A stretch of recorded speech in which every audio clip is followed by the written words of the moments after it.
materi kerja kelompok 5 yang beranggotakan saya Mahfud Agani, saya Suci, saya Yudi, saya Rita. Di sini saya akan menerangkan pengertian desain formulir. Desain formulir adalah kegiatan merancang formulir berdasarkan kebutuhan pencatatan transaksi, pelayanan, kegiatan pelayanan dan pengisian atau pembuatan laporan organisasi. Aturan dasar atau prinsip dasar. 1. Sesuai kebutuhan pengguna. 2. Membuat formulir sesederhana mungkin. 3. Terminologi yang standar. 4. Adanya pedoman pengumpulan dan interpretasi data. 5. Urutan penempatan item yang logis. Penggunaan desain formulir. 1. Alat penting untuk menjalankan organisasi. 2. Untuk menetapkan tanggung jawab dan timbulnya kegiatan atau pelayanan. 3. Untuk merekam data transaksi. 4. Untuk mengurangi kemungkinan kesalahan apabila terjadi kesalahan dengan cara menyatakan semua kejadian dalam bentuk tulisan. 5. Alat komunikasi. Aspek dasar desain formulir. 1. Kepala.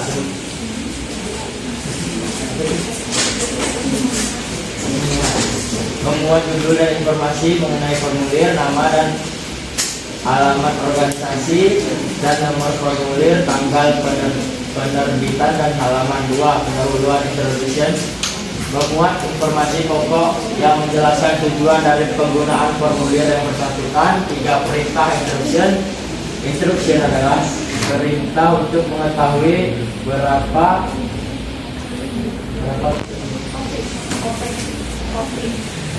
kopi yang diperlukan, dikirim kepada siapa, instruksi harus dibuat sesingkat mungkin. 4. Badan.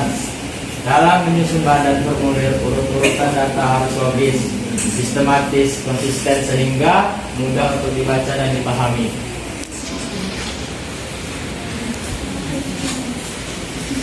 Aspek fisik. 1. Warna. Penggunaan warna dan jenis tinta sesuai dengan kebutuhan dan keinginan dalam merancang desain formulir. 2. Bahan. Berat kertas dan kualitas kertas yang berkaitan dengan permanensi atau penyimpanan. 3. Ukuran digunakan untuk ukuran kartus yang digunakan dengan kebutuhan desain formulir. 4. Bentuk. Menyarankan bentuk vertikal, horizontal, dan persegi panjang. Baiklah, akan dilanjutkan oleh Suci. Saya akan melanjutkan. Di sini ada aspek isi yang terdiri dari 5, yaitu yang pertama ada kelengkapan item, kedua terminologi data, ketiga istilah, keempat singkatan, dan kelima simbol. Lanjut, cara mendesain formulir. Yang pertama yaitu pelajari tujuan penggunaan formulir dan buat desain formulir sesuai dengan apa yang dikehendaki user. Kedua, desain formulir sesederhana mungkin, buang data dan informasi yang tidak diperlukan. Yang ketiga, gunakan istilah baku atau standar untuk setiap data atau sediakan definisi apabila diperlukan. Yang keempat, sediakan petunjuk atau pedoman yang diperlukan untuk memastikan konsistensi pengumpulan data atau interpretasi data. Yang terakhir, urutan item data secara logika dalam kaitan dengan dokumen sumber atau sesuai kebiasaan yang sudah ada. Sajikan informasi dengan cara yang menarik perhatian. Contoh kasus, kita mengambil dari studi kasus di lab RMIK Unjani. Nah, di sini ada contoh dari seluruh aspek anatomi.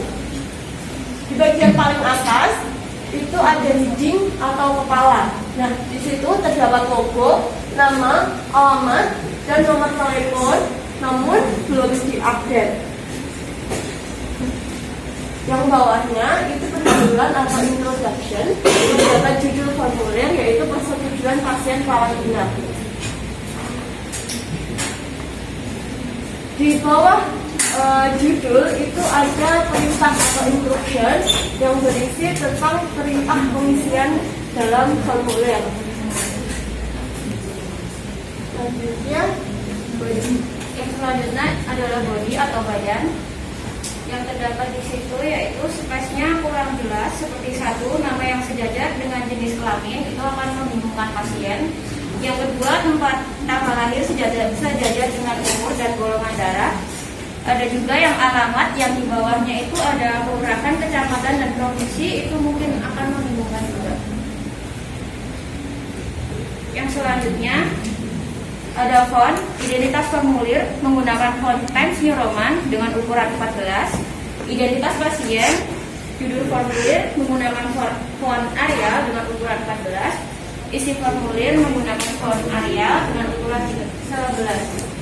Dan ada beberapa kalimat yang dibuat itu digunakan untuk penegasan. Yang selanjutnya yaitu aspek fisik. General Concern memiliki berat 80 gram dan menggunakan bahan kertas HVS. Kenapa memilih kertas HVS? Karena kertas HVS tidak mudah robek dan lebih tebal. Untuk ukurannya berbentuk seperti buku, yaitu persegi panjang dengan panjang 29,7 cm dengan lebar 21 cm. Ukuran General Concern yaitu memiliki ukuran A4 menggunakan warna putih. Yang selanjutnya yaitu aspek isi. Yang pertama ada identitas sarana pelayanan kesehatan. Di General Concern Rumah Sakit Unjani sudah tersedia identitas nama pasien, sarana pelayanan kesehatan. Pada bagian dinding nama belum terupdate. Yang selanjutnya yaitu identitas pasien. Berisi identitas pasien meliputi nama, jenis kelamin, tempat tanggal lahir, umur, golongan darah, agama, bangsa, alamat, nomor telepon, nomor KTP, pendidikan, pekerjaan, status perkawinan, status pernah dirawat, dan sumber pasien. Yang selanjutnya yaitu identitas penanggung jawab. Terdapat nama identitas penanggung jawab, alamat, nomor telepon, nomor KTP, serta nama dan alamat keluarga terdekat. Untuk halaman selanjutnya itu berisi informasi persetujuan rawat inap. Sudah terdapat informasi persetujuan rawat inap, tetapi belum menjelaskan informasi mengenai hak dan kewajiban pasien. Selanjutnya ada autentikasi. Terdapat item, nama, dan tanda tangan petugas TPP dan pasien atau wali yang menyatakan. Kesimpulan yang dapat kami peroleh, yang pertama, desain formulir memiliki beberapa aturan dasar.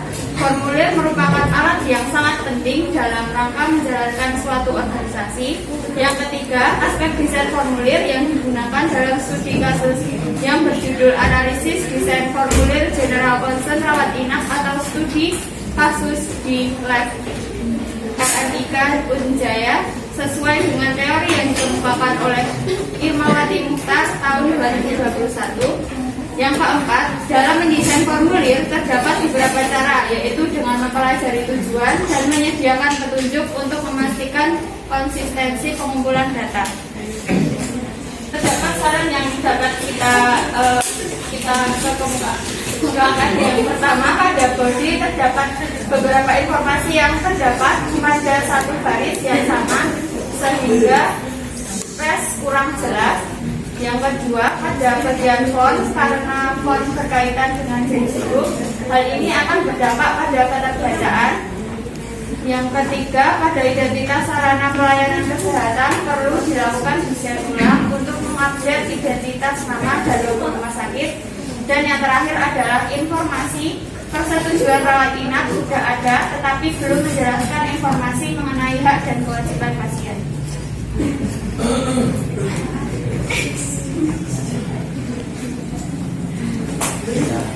Baiklah, sekian presentasi dari kami. Kami akan membuka sesi tanya jawab.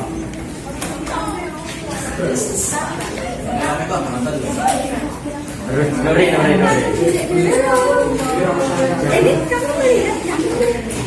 Nim 254. Kan pada aspek isi yang terakhir. Pelan-pelan. Pada aspek isi yang terakhir kan disebutkan tentang simbol. Nah, simbol yang dimaksud itu yang bagaimana dan contohnya seperti apa? Yang kedua, Naswa. Apakah Nim. 252.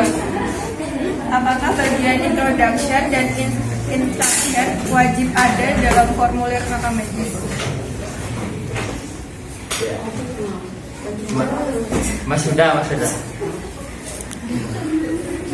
Nim.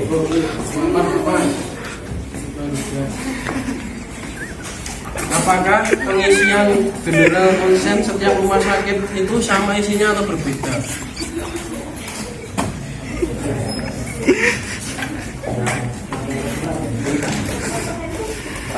Risma.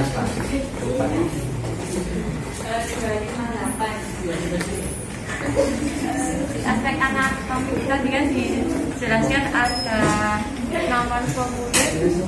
Nah, untuk kegunaan nomor formulir itu apa dan letaknya itu bagaimana?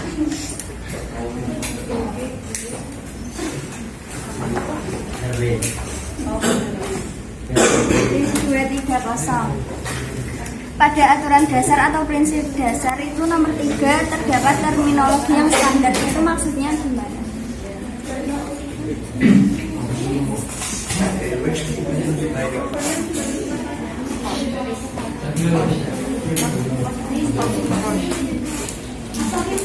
Saya akan menjawab pertanyaan dari Nashwa. Tadi pertanyaannya apakah bagian introduction dan itu hukumnya apa itu ya?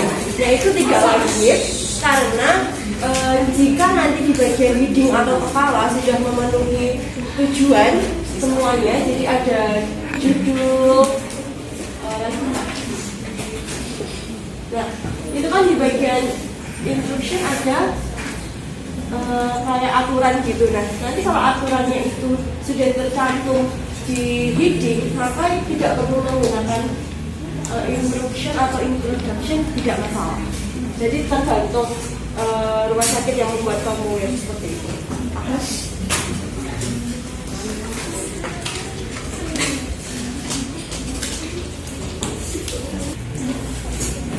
Selanjutnya saya akan menjawab pertanyaan dari Nuri. Tadi pertanyaannya aspek isi itu terdapat simbol. Yang dimaksud simbol itu seperti apa contohnya? Jadi dalam aspek isi yang termasuk simbol itu adalah kotak-kotak seperti ini. Untuk menentukan jenis kelamin laki-laki atau perempuan, maka diberi simbol kotak seperti itu, dan nanti kita sebagai pengisi nanti sudah ada cara mengisinya di bagian instruksi. Jadi nanti dicetak atau digaris seperti itu.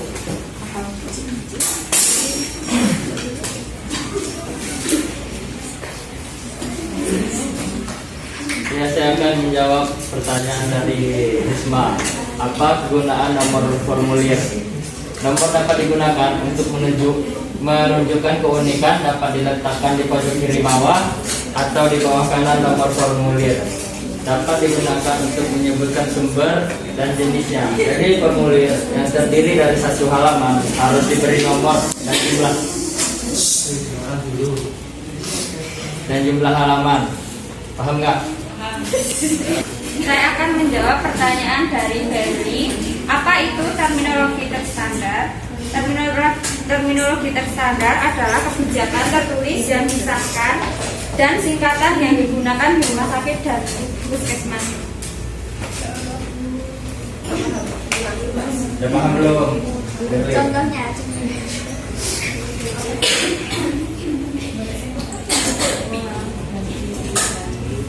Jadi terminologi standar tadi kan di sini dikatakan kebijakan tertulis yang disahkan tentang terminologi standar dan singkatan yang digunakan di rumah sakit atau puskesmas. Jadi nanti di dalam formulir-formulir tersebut ada singkatan-singkatan yang itu sudah terstandar gitu. Jadi misalkan kayak KTP gitu. Itu kan semua orang tahu KTP itu apa, SIM itu kepanjangannya apa, seperti itu.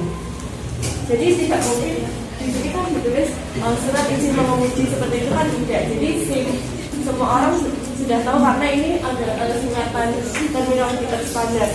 Paham?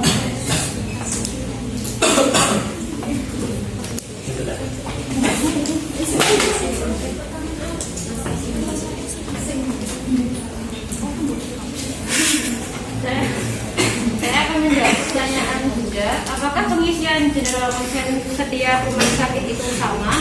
Jawabannya hampir sama, tapi setiap rumah sakit itu mungkin kan punya kebijakan masing-masing, jadi mungkin ada berbeda di beberapa bagian.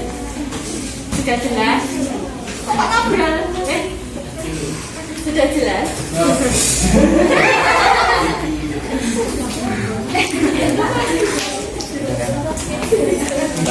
Baiklah.